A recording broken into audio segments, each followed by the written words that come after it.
Hello बच्चों, स्वागत है आपका अपने यूट्यूब चैनल विद्यार्थी विजन पे। मैं जीशान अहमद आज आपको कराऊंगा चैप्टर 19 जो कि राज्य स्तर पर शासन। बच्चों ये चैप्टर हम कर रहे थे, आज हम पार्ट 2 के बारे में करेंगे। बच्चों ये आपका एनआईएस की सोशल साइंस बच्चों यानी एसएसटी है, तो इसको हम पढ़ रहे थे। बच्चों बहुत सारे चैप्टर मैंने करा दिया है, उम्मीद करता हूँ आपने देख लिया है। नहीं देखा है बच्चों तो मैंने प्लेलिस्ट बना रखा है, एक एक कर बच्चों आपको उन सारी वीडियोस को देखना है। इन वीडियोस में बच्चों आपको महत्वपूर्ण प्रश्न उत्तर, एमसीक्यू, क्वेश्चन आंसर, साथ ही साथ में पूरा चैप्टर बच्चों लाइन बाय लाइन एक्सप्लेन किया गया है। और इन सभी को करने के लिए बच्चों बहुत ही ज़्यादा मेहनत और हार्डवर्क की भी ज़रूरत होती है। मैं अपनी बात नहीं कर रहा हूँ बच्चों, मैं आपकी बात कर रहा हूँ कि आप जब ये करोगे तो आपको थोड़ा चैलेंजिंग लगेगा, आपको करने में समय लगेगा, परंतु याद रखना बच्चों जब आप इन्हें कर लोगे तो वास्तव में इससे बाहर आपके एग्जाम में कुछ भी आने वाला नहीं है। और आपके हार्डवर्क का, आपकी मेहनत का बच्चों आपको जरूर परिणाम परीक्षा का जब अंक आएगा यानी रिजल्ट आएगा जब आपको देखने को मिलेगा। चलिए बच्चों पार्ट 2 की शुरुआत करते हैं बिना देरी की। आज का मोटिवेशन जो कोट्स है वो मैं इंग्लिश में बोलूँगा बच्चों और आपको उसको समझना है। बहुत ही आसान है बच्चों कि when life gives you 100 reason to break down and cry, यानी अगर आपको ज़िंदगी आपकी 100 कारण देता है कि आप डाउन हो जाओ, आप रो, तो so life that you have a million reasons to smile and laugh. इसलिए स्टे स्ट्रॉन्ग रहो बच्चों, यानी आपको मिलियंस ऑफ रीजन मिलेंगे ताकि आप हंसो और मुस्कुराओ। तो बच्चों ये ज़िंदगी एक हमारे लिए चुनौती है और इसको अच्छे से हमें क्या करना है, पार कर जाना है। ना ही हताश होना है बच्चों, ना ही रुकना है, बस आपको बढ़ते रहना है। अभी आप लोग तो बच्चों छोटे हो, इसलिए इसी उम्र से बच्चों एनआईएस आपने लिया है ना, तो आपको पढ़ाई अभी से ही चालू करनी पड़ेगी। और जो राज्य स्तर का शासन है बच्चों या विधायिका है, ये आगे आने वाले कॉम्पिटिटिव एग्जाम में भी आपका पीछा छोड़ने वाले नहीं है। तो क्यों ना बच्चों आज ही हम पूरा कंटेंट क्लियर कर चलें, ताकि आगे कहीं पे भी कोई भी हमसे कोई प्रश्न पूछे बच्चों तो हम उसका उत्तर आसानी से दे सकें। तो चलिए बच्चों शुरुआत करते हैं आज की धमाकेदार क्लास की, जिसमें हम राज्य विधायिका के बारे में पढ़ेंगे। सबसे पहले बच्चों आपको पता है सरकार के 3 अंग होते हैं, विधायिका, कार्यपालिका, न्यायपालिका। विधायिका का काम क्या होता है बच्चों, कानून बनाना, ये इसका मुख्य काम होता है। पर कानून बनाना ही नहीं होता बच्चों, कानून बनाने के साथ साथ में विधायिका और भी ज़्यादा काम करती हैं। हर एक राज्य की बच्चों अपनी एक विधायिका होती है। आप ये जो चित्र में देख रहे हैं ना बच्चों, ये कर्नाटक राज्य की क्या है, विधानसभा के बारे में दिखाया गया है। और विधायिका बच्चों, विधायिका के 3 अंग होते हैं, ये बात ध्यान रखना। राज्य विधायिका के 3 अंग, उसमें विधानसभा आता है बच्चों, विधान परिषद आता है और राज्यपाल आता है। अब आपको ये ध्यान रखना है कि कहीं कहीं पे तो सिर्फ विधानसभा होती है और किन्हीं राज्यों में, गिने चुने राज्यों में विधान परिषद को भी बनाया जाता है। हम राज्य विधायिका के गठन के बारे में जानेंगे कि कुछ राज्य की जो विधायिका होती है वो द्विसदनात्मक होती हैं। अब बच्चों एक प्रश्न आता है, एक सदनात्मक विधायिका, यानी जिस विधायिका में एक ही सदन होता है, जैसे सिर्फ विधानसभा होगा और राज्यपाल होंगे। उसके बाद आता है बच्चों द्विसदनात्मक विधायिका, यानी जहां जिस विधायिका में 2 सदन होते हैं, यानी विधानसभा भी होगा और विधान परिषद भी होगा। ये बात ध्यान रखना। हमारे वहाँ विधायिका में बच्चों जो द्विसदनात्मक विधायिका है उसमें 2 सदन होते हैं और एक सदनात्मक में 1 सदन। ज़्यादातर राज्य में बच्चों एक सदनात्मक विधायिका का प्रावधान किया गया है।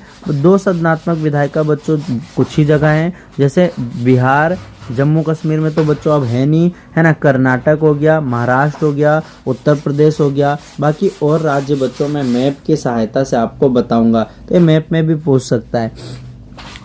तो ये आपको समझ में आ गया बच्चों, एक सदनात्मक विधायिका और द्विसदनात्मक विधायिका। एक सदनी विधायिका में सिर्फ विधानसभा होती है और द्विसदनात्मक विधायिका में विधानसभा होती है और विधानसभा को निम्न सदन कहते हैं और दूसरा विधान परिषद होती है जिसे उच्च सदन कहते हैं। ये आपको ध्यान रखना है। आइए बच्चों अब हम सबसे पहले राज्य विधायिका का पहला अंग जो होता है विधानसभा, इसके बारे में कुछ जानकारी लेते हैं। तो ये विधानसभा बच्चों कहाँ है, बेंगलुरु केरल का मैंने बता दिया था। विधानसभा उन राज्यों में भी वास्तविक विधायिका होती है जहाँ द्विसदनात्मक विधायिका होती है। अगर द्विसदनात्मक है जब भी बच्चों पावरफुल कौन होता है, विधानसभा। और इसका कारण क्या है, क्योंकि विधानसभा के लोगों का चुनाव बच्चों जनता ने किया होता है। भारत के संविधान के अनुसार बच्चों हर एक राज्य में एक विधानसभा होगी, लेकिन विधानसभा जो है ना, विधानसभा के सदस्य बच्चों 500 से ज़्यादा नहीं होंगे, यानी अधिकतम सदस्य 500 होंगे विधानसभा में, और कम से कम सदस्य बच्चों 60 होंगे, 60 से कम नहीं हो सकते। लेकिन बच्चों कुछ राज्य हमारे पास ऐसे हैं जैसे गोवा, सिक्किम, मिजोरम, ये इतने छोटे राज्य हैं कि यहाँ पे बच्चों जो विधानसभा है ना, उसके सदस्य बच्चों 60 से भी कम है। अब विधानसभा जो होती है बच्चों, सबसे पहले आता है हमारा विधानसभा। तो विधानसभा में बच्चों मैंने बताया था 500 से ज़्यादा सीट नहीं हो सकती और 60 से कम सीट नहीं हो सकती। विधानसभा में बच्चों सीट का आरक्षण भी होता है बच्चों, ध्यान रखना, और वो एससी के लिए और एसटी के लिए होता है, यानी अनुसूचित जाति, अनुसूचित जनजाति के लिए आरक्षित किया जाता है। लेकिन बच्चों अगर राज्यपाल को लगता है बच्चों कि विधानसभा में एंग्लो इंडियन समुदाय का प्रतिनिधित्व नहीं है, तो बच्चों उस समुदाय के लिए एक सीट बच्चों एक लोगों को मनोनीत कौन कर सकता है? राज्यपाल कर सकता है। अब जो विधानसभा होती है बच्चों, इसका चुनाव प्रत्यक्ष होता है, यानी इसका चुनाव बच्चों जनता करती है। जो भी 18 साल से अधिक उम्र के हैं ना, वो विधानसभा का चुनाव करते हैं, और इसके जो सदस्य होते हैं बच्चों, वो सार्वभौमिक वयस्क मताधिकार के आधार पर चुने जाते हैं। इसका मतलब जो 18 साल के ऊपर के लोग होते हैं ना, वो चुनाव करते हैं। राज्य विधानसभा का सदस्य चुने जाने के लिए संविधान में बच्चों कुछ योग्यता है, और ये प्रश्न आपके एग्जाम में आता है कि राज्य विधानसभा के सदस्य चुने जाने के लिए क्या क्या योग्यता होनी चाहिए। पहली योग्यता तो बच्चों वो भारत का नागरिक हो, विदेश का ना हो। दूसरा, उसकी उम्र कम से कम 25 वर्ष होनी चाहिए। अब विधानसभा के लिए तो बच्चों 25 साल है, लेकिन जब हम विधान परिषद की बात करेंगे तो सब कुछ सेम रहेगा, बस उसकी उम्र 25 की जगह कितनी होनी चाहिए बच्चों? 30 वर्ष होनी चाहिए विधान परिषद के लिए। उसका नाम मतदाता सूची में दर्ज हो बच्चों, और वह किसी लाभ के पद पर नहीं होना चाहिए, और वो सरकार का कर्मचारी नहीं हो, अगर है भी तो उसको त्यागपत्र देना पड़ेगा। अगला आता है बच्चों कि क्या आप जानते हैं सार्वभौमिक वयस्क मताधिकार क्या है? इसका मतलब होता है बच्चों यूनिवर्सल एडल्ट फ्रेंचाइज। अब इसमें क्या होता है, कोई भी व्यक्ति जिसकी उम्र 18 वर्ष या उससे अधिक है, चाहे वो बच्चों किसी भी मूल वंश का हो, जाति का हो, धर्म का हो, या कहीं पे भी पैदा हो बच्चों भारत में, किसी भी लिंग का हो, बिना भेदभाव के उसको वोट देने का अधिकार होगा। इसी को बच्चों सार्वभौमिक वयस्क मताधिकार कहते हैं। हमारे वहाँ बच्चों जो विधानसभा होती है उसका कार्यकाल 5 साल का होता है, लेकिन ऐसा नहीं है कि 5 साल से पहले उसको हटा नहीं सकते, कार्यकाल से पहले भी उसको हम भंग कर सकते हैं। और ऐसा कब होगा? जब मुख्यमंत्री राज्यपाल को विधानसभा मतलब भंग करने के लिए कहेगा।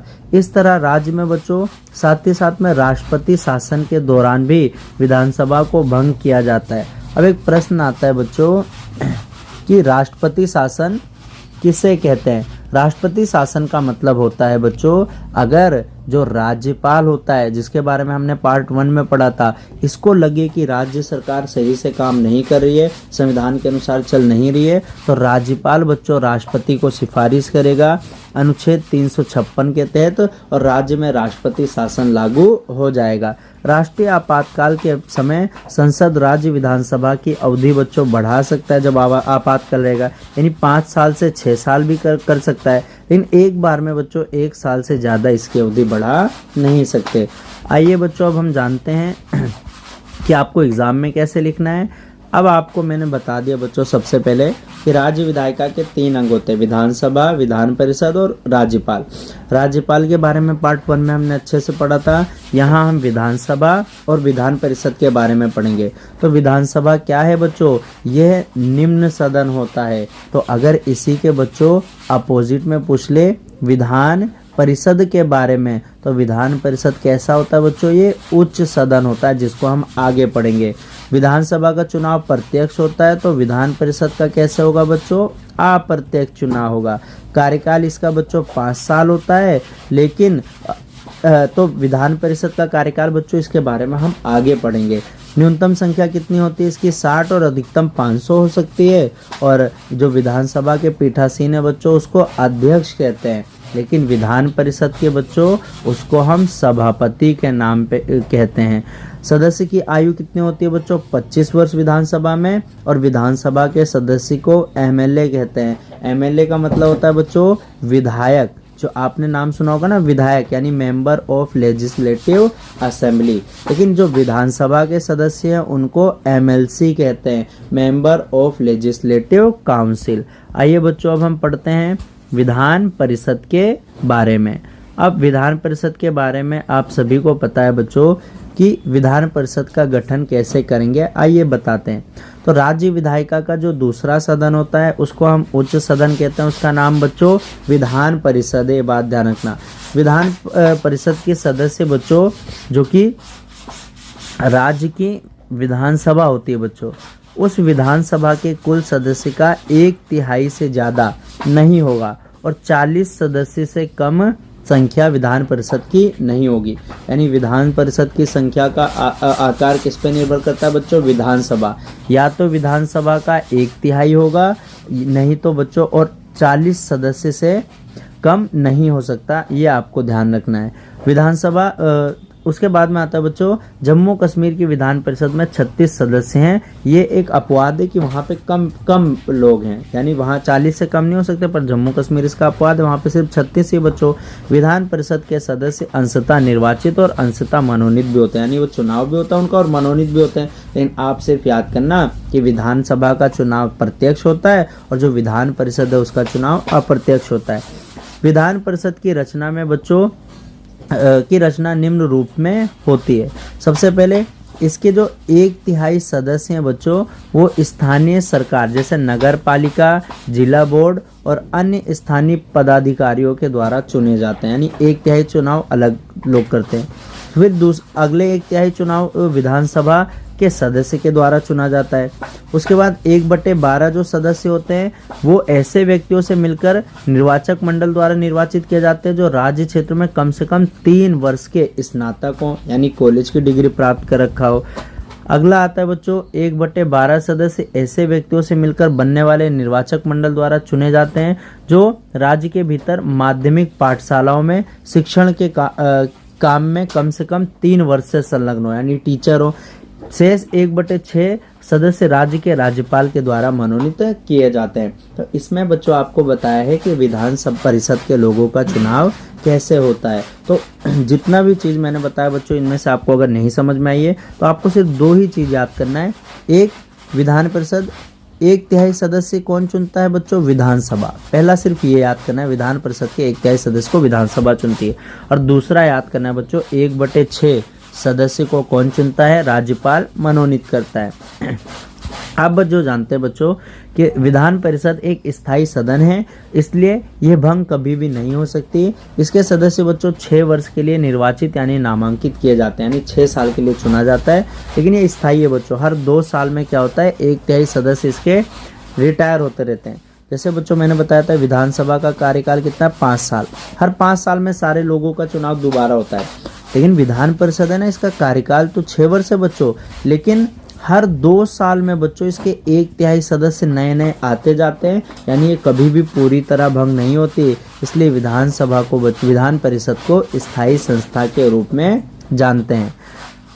राज्य विधान परिषद का सदस्य बनने के लिए बच्चों योग्यता विधानसभा के जैसे ही, बस विधानसभा में आयु कितनी है? 25, और विधान परिषद का तो बच्चों आपको याद ही होगा 25 में 5 जोड़ो कितना आएगा? 30 आएगा, ये बात ध्यान रखना।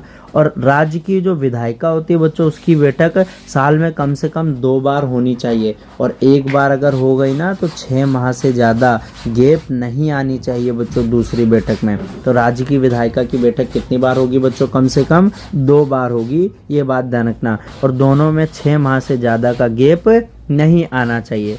दोनों सदनों के कार्य संबंधित पीठासीन अधिकारी के द्वारा किया जाता है। मैंने बताया था विधानसभा के पीठासीन को अध्यक्ष और विधान परिषद के पीठासीन को सभापति के द्वारा सभापति कहते हैं। आइए बच्चों विधान परिषद के बारे में थोड़ी और जानकारी करें जिसको आपको आपके एग्जाम में लिखना है। तो विधान परिषद बच्चों, विधान परिषद उच्च सदन होता है। विधान परिषद का चुनाव नगर पालिका, पंचायत और अन्य संस्था के द्वारा किया जाता है। इसका कार्यकाल 6 साल होता है, लेकिन ये स्थायी संस्था होती है बच्चों। हर 2 साल में 1/3 लोग रिटायर होते रहते हैं। चौथा आता है विधानसभा की 1/3 सदस्य संख्या से अधिक और 40 से कम नहीं होनी चाहिए। मैंने बताया था कि विधानसभा की 1/3 सदस्य संख्या होनी चाहिए या 40 से कम नहीं होना चाहिए। बच्चों ये बात ध्यान रखना। विधान परिषद के पीठासीन को सभापति कहते हैं। विधान परिषद के लिए न्यूनतम आयु 30 साल होती है बच्चों। और विधान परिषद के सदस्य को MLC यानी मेंबर ऑफ लेजिस्लेटिव काउंसिल के नाम से जाना जाता है। उम्मीद करता हूँ बच्चों आपको ये समझ में आ गया होगा। अब हम बच्चों इस अगला जो महत्वपूर्ण प्रश्न है बच्चों, जिसके आने की पूरी संभावना है आपके एग्जाम में, वो है राज्य विधायिका के क्या कार्य हैं। तो राज्य विधायिका के काम हमने 4 प्रकार के काम में बांटा है। सबसे पहला आता है बच्चों विधायी कार्य, दूसरा आता है कार्यपालिका पर नियंत्रण, तीसरा कार्य आता है बच्चों निर्वाचन कार्य, और चौथा आता है बच्चों संविधान संशोधन से संबंधित कार्य। तो ये राज्य की विधायिका के क्या है महत्वपूर्ण काम है। विधायी कार्य में क्या आता है बच्चों, तो विधानसभा कानून बनाती है और सभी कानून इसी के द्वारा पारित किए जाते हैं बच्चों। लेकिन जहाँ पे द्विसदनात्मक विधायिका होती है ना, वहाँ पे जो सामान्य विधेयक है बच्चों, वो अगर एक सदन में प्रस्तुत हुआ है तो दूसरे सदन में भी प्रस्तुत किया जाता है बच्चों, ध्यान रखना। कोई विधेयक जो विधानसभा में पारित कर दिया गया है तो विधान परिषद के पास भेजा जाता है। अब विधान परिषद के पास क्या ऑप्शन है, या तो इसको पास कर दे और राज्यपाल के पास साइन के लिए भेज दे और कानून बन जाएगा, या तो इसको क्या करते हैं वापस लौटा सकती है बच्चों, ध्यान रखना। यदि विधेयक विधानसभा द्वारा विधान परिषद की सिफारिश सहित बिना पुनः पारित किए जाता है तो दोनों सदनों द्वारा पारित समझा जाता है, बात ध्यान रखना। वित्त विधेयक, लेकिन ये तो सामान्य विधेयक था। एक होता है बच्चों वित्त विधेयक। वित्त विधेयक का मतलब होता है पैसों से संबंधित जो विधेयक होता है, उस पे बच्चों विधानसभा शक्तिशाली होती है। वित्त विधेयक अगर विधानसभा ने विधान परिषद में भेज दिया तो विधान परिषद को 14 दिन के भीतर पास करना होता है, अन्यथा उसको अपने आप पास मान लिया जाता है, बात ध्यान रखना। यदि विधानसभा विधान परिषद द्वारा की गई सिफारिश को नहीं मानती है तब भी वित्त विधेयक क्या होता है, पास हो जाता है। राज्य विधायिका के पास होने के पश्चात विधेयक राज्यपाल के पास जाता है। राज्यपाल उस पर क्या करता है, स्वीकृति देता है बच्चों, ध्यान रखना, साइन करता है। और धन विधेयक को राज्यपाल को स्वीकृति देनी ही होती है, ये बात ध्यान रखना। अब उसके अलावा बच्चों धन विधेयक के अतिरिक्त विधेयक को राज्यपाल स्वीकृत कर भी सकता है या पुनर्विचार के लिए दे सकता है। यानी विधानसभा विधान परिषद से पारित होने के बाद भी बच्चों कानून इतनी आसानी से नहीं बनता। उसके बाद बच्चों वो किसके पास जाता है, राज्यपाल के पास। अब राज्यपाल चाहे तो उसको स्वीकृति दे, चाहे तो पुनर्विचार के लिए रख सकता है अपने पास। यदि बच्चों धन विधेयक है तो उसको स्वीकृति राज्यपाल को देनी ही पड़ेगी। तो विधायी कार्य में बच्चों कानून बनाना और विधानसभा वित्त विधेयक में शक्तिशाली होती है, उम्मीद करता हूँ समझ गए होंगे। दूसरा कार्य आता है बच्चों कार्यपालिका पर नियंत्रण करना। तो राज्य की जो विधायिका होती है वो कार्यपालिका पर नियंत्रण करती है। ऐसा क्यों करती है बच्चों, क्योंकि जो मंत्री परिषद होते हैं ना, वो सामूहिक रूप से विधानसभा के प्रति जिम्मेदार होते हैं। यानी वो कोई भी काम करेंगे तो उसका जवाब कहाँ देना पड़ेगा, विधानसभा में देना पड़ेगा, है ना। और मंत्री परिषद जब तक काम कर सकते हैं जब तक उनको विधानसभा में विश्वास प्राप्त है। अगर विधानसभा को लगा बच्चों कि जो मंत्री परिषद है इनके पास बहुमत नहीं है, आधे से ज़्यादा सीट नहीं है, तो अविश्वास प्रस्ताव के द्वारा मंत्री परिषद को हटाया जा सकता है। इसके अलावा बच्चों जो हमारी विधानसभा विधायिका है वो विधायिका जो है प्रश्न पूछती है, पूरक प्रश्न पूछती है, स्थगन प्रस्ताव लाती है। इन सभी के द्वारा जो कार्यपालिका है ना उस पर नियंत्रण करती है ताकि कार्यपालिका जो है निरंकुश ना हो जाए। तो कार्यपालिका नियंत्रण क्या है बच्चों, जानते हैं। मंत्रिपरिषद सामूहिक रूप से विधानसभा के प्रति उत्तरदायित्व होता है। अविश्वास प्रस्ताव के द्वारा मंत्रिपरिषद को हटा सकते हैं। प्रश्न और पूरक प्रश्न स्थगन प्रस्ताव के द्वारा हम क्या करते हैं, विधानसभा पे नियंत्रण रखते हैं। उसके बाद आता है बच्चों तीसरा कार्य, तीसरा है निर्वाचन संबंधी कार्य। तो राज्य की जो विधायिका होती है बच्चों वो चुनाव भी करती है। जैसे विधानसभा राष्ट्रपति के निर्वाचक मंडल में होती है, विधानसभा के सदस्य राज्य के लिए राज्यसभा के सदस्यों का भी चुनाव करते हैं। इसके अलावा बच्चों अपने राज्य की विधान परिषद में 1/3 सदस्यों का भी चुनाव करते हैं, ध्यान रखना। और चौथा काम आता है बच्चों संविधान संशोधन संबंधी कार्य, यानी संविधान संशोधन से संबंधित कार्य राज्य की विधायिका का महत्वपूर्ण काम है। कुछ संविधान संशोधन तो ऐसे होते हैं जो संसद के दोनों सदन में पास होने के बाद कम से कम आधे राज्य की विधानसभा से भी समर्थन उनको हासिल करना होता है, तो इसीलिए राज्य की जो विधायिका होती है संविधान संशोधन का कार्य भी करती है। आइए देखते हैं बच्चों, जो निर्वाचन कार्य हमने पढ़ा था, तो राष्ट्रपति के निर्वाचक मंडल में विधायिका होती है, राज्यसभा के सदस्य को चुनती है और विधान परिषद के 1/3 लोगों को चुनती है। साथ ही साथ में संविधान संशोधन का कार्य भी करती है। तो हमने 4 कार्य जाने बच्चों राज्य विधायिका के।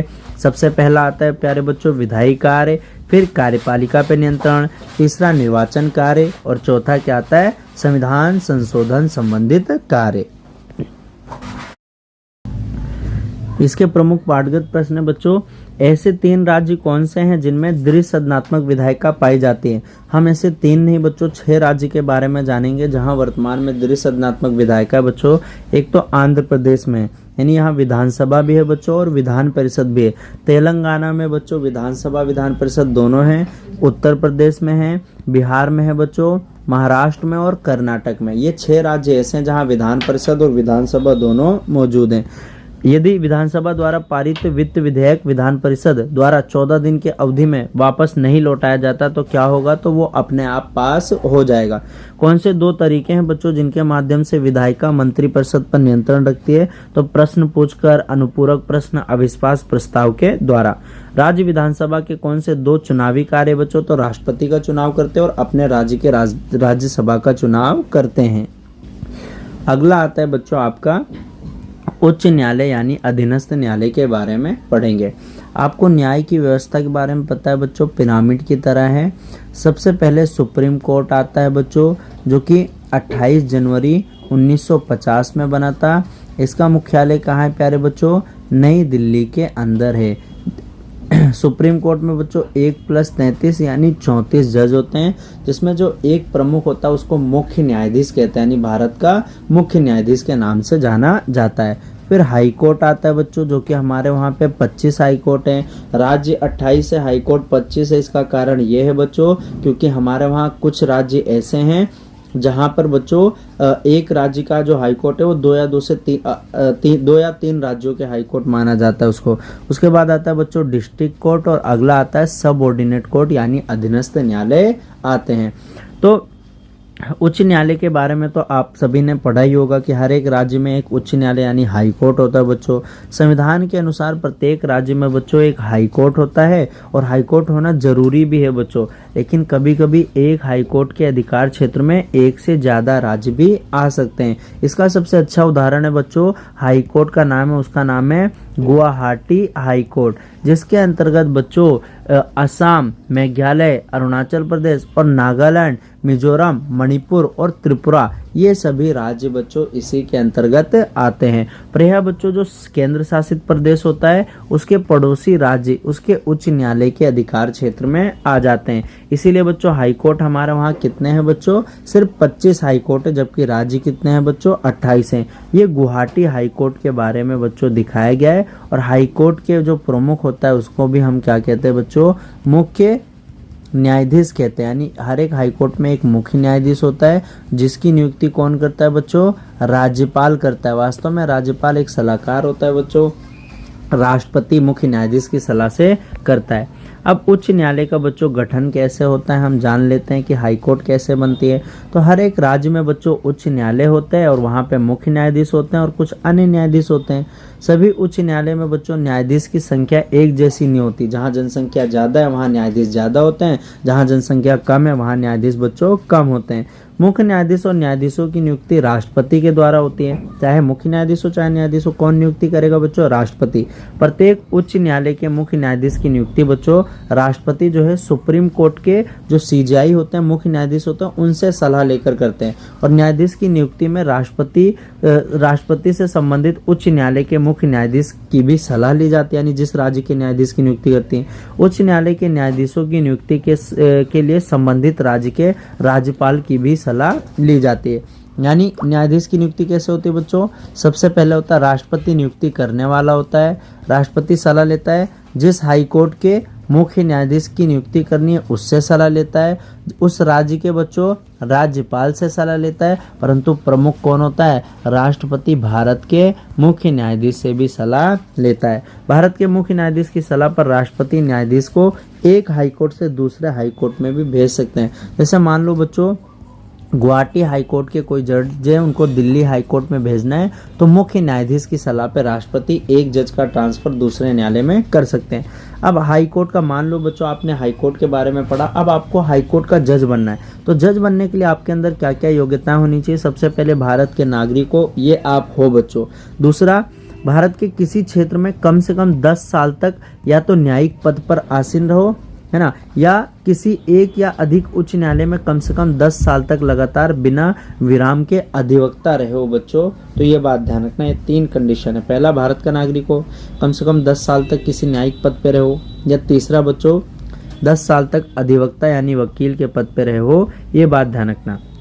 उच्च न्यायालय के जो न्यायाधीश होते हैं उनकी अधिकतम उम्र बच्चों कितनी होती है, 62 वर्ष होती है, यानी इस उम्र तक कार्य कर सकते हैं। लेकिन बच्चों इससे पहले भी उनको हटाया जा सकता है। यदि न्यायाधीश को उनके पद से हटाना है तो उसके लिए बच्चों कदाचार और असमर्थता सिद्ध करना पड़ेगा, जो कि संसद के प्रत्येक सदन से कम 2/3 बहुमत के द्वारा पारित किया जाता है। यानी कोई भी एक बार मुख्य न्यायाधीश बन गया तो अपने 62 वर्ष, अधिकतम उम्र कितनी है, 62 वर्ष तक कार्य करेगा। लेकिन बच्चों ध्यान रखना, उसको पहले भी हटा सकते हैं। संसद के द्वारा बच्चों 2/3 बहुमत पार हो जाए तो हटाया जा सकता है। मुख्य न्यायाधीश तथा न्यायाधीशों के वेतन संसद के द्वारा निर्धारित विशेषाधिकार भी प्राप्त होते हैं, ये बात ध्यान रखना बच्चों। और रिटायर होने के बाद न्यायाधीश सर्वोच्च न्यायालय में या उच्च न्यायालय को छोड़कर जहां वे न्यायाधीश थे उस अन्य उच्च न्यायालय में अधिवक्ता का कार्य कर सकते हैं। ये तो बच्चों और बातें थी। अब उच्च न्यायालय का बच्चों क्या क्या क्षेत्राधिकार आता है, तो उच्च न्यायालय के क्षेत्राधिकार बच्चों भी बहुत ज़्यादा होते हैं। जैसे उच्च न्यायालय के क्षेत्राधिकार को बच्चों 2 प्रकार से बांटा जा सकता है। पहला आता है प्राथमिक क्षेत्राधिकार और दूसरा आता है अपील क्षेत्राधिकार। प्राथमिक क्षेत्राधिकार का मतलब होता है बच्चों कि कुछ मामले को हाईकोर्ट में सीधे ला सकते हैं। जैसे मौलिक अधिकार का मामला हो गया, वो सीधे आ सकता है ना, और कानूनी अधिकार को लागू कराना हो गया, ये प्राथमिक अधिकार कहलाते हैं, यानी जिसमें किसी से सलाह नहीं लेनी, डायरेक्ट हाईकोर्ट आ सकते हो आप। इस संबंध में उच्च न्यायालय को रिट जारी करने का अधिकार होता है, ऐसे में वो रिट जारी कर सकता है। और रिट क्या है बच्चों, सर्वोच्च न्यायालय उच्च न्यायालय द्वारा मौलिक अधिकार को लागू करने के लिए जारी किया गया जो निर्देश या आदेश होता है उसे हम रिट कहते हैं बच्चों, ठीक है। दूसरा काम आता है सर्वोच्च न्यायालय का अपीली अधिकार। इसके अंतर्गत क्या होता है, वो हाई कोर्ट जो होता है, वो जो हाई कोर्ट से नीचे के जो कोर्ट होते हैं बच्चों, जिला स्तर के या अधीनस्थ स्तर के, इनके फैसलों के विरुद्ध क्या करते हैं, अपील करते हैं। जैसे मान लो बच्चों हमारे वहाँ न्याय की व्यवस्था पिरामिड की तरह है, सबसे ऊपर सुप्रीम कोर्ट है, हाई कोर्ट है, डिस्ट्रिक्ट कोर्ट है और सबऑर्डिनेट कोर्ट है। अगर मान लो अधीनस्थ न्यायालय के लिए आप संतुष्ट नहीं है तो आप जिला न्यायालय में अपील कर सकते हैं। जिला न्यायालय से संतुष्ट नहीं है बच्चों तो आप हाई कोर्ट में अपील कर सकते हैं। अब अपील बच्चों दीवानी मामला होता है, एक फौजदारी मामला होता है। दीवानी मामले के संबंध में जिला न्यायाधीश के फैसले के विरुद्ध उच्च न्यायालय में अपील कर सकते हैं आप। फौजदारी मामले में बच्चों सत्र न्यायालय के वैसे फैसले के विरुद्ध उच्च न्यायालय में अपील दायर किया जा सकता है जहां 7 साल से आपको ज्यादा की सजा सुनाई गई हो, तो इसलिए आप क्या कर सकते हैं बच्चों, अपील कर सकते हैं। तो ये उच्च न्यायालय के न्यायिक क्षेत्राधिकार के अंतर्गत आता है। पहला प्राथमिक क्षेत्राधिकार आता है, दूसरा अपीली क्षेत्राधिकार। इसमें प्रश्न क्या क्या आएगा बच्चों, रिट किसे कहते हैं, उच्च न्यायालय का न्यायाधीश बनने के लिए योग्यताएं क्या हैं, और तीसरा आएगा बच्चों आपका कि उच्च न्यायालय के क्षेत्राधिकार के बारे में बताइए। उसके बाद बच्चों उच्च न्यायालय से नीचे भी न्यायालय होते हैं, उनको अधीनस्थ न्यायालय के नाम से जाना जाता है। तो जिला या अनुमंडल स्तर पर अधीनस्थ न्यायालय होते हैं और प्रत्येक जिले में एक जिला और सत्र न्यायाधीश भी होते हैं, ध्यान रखना। अधीनस्थ न्यायालय में दीवानी न्यायालय आता है, फौजदारी न्यायालय आता है और राजस्व न्यायालय आता है। इनके बारे में पढ़ते हैं बच्चों।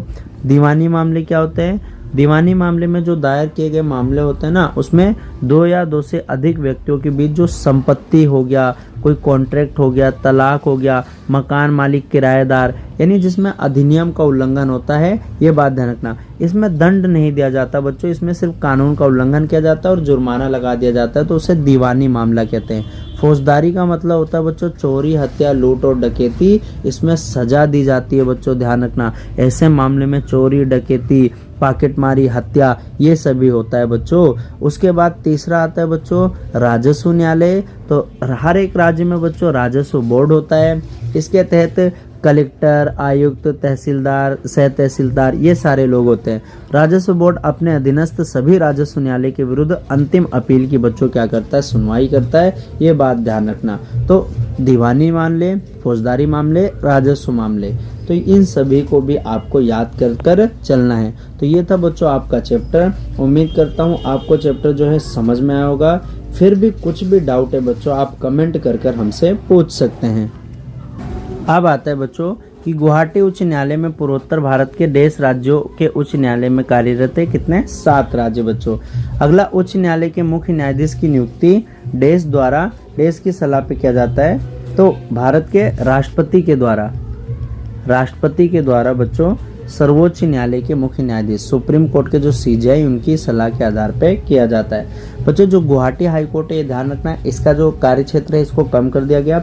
अब कम से कम बच्चों 4 राज्य इसमें कर दिए गए हैं, पर आपको परीक्षा की दृष्टि से इन 7 राज्यों को याद करना है।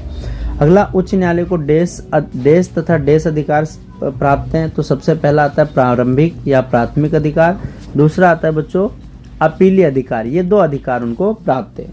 अगला अधीनस्थ न्यायालय 3 प्रकार के होते हैं। तो सबसे पहले आपको बताना है अधीनस्थ न्यायालय पहला दीवानी प्रकार होता है, फिर आता है बच्चों फौजदारी प्रकार और अगला आता है राजस्व न्यायालय। तो ये आपको ध्यान रखना है।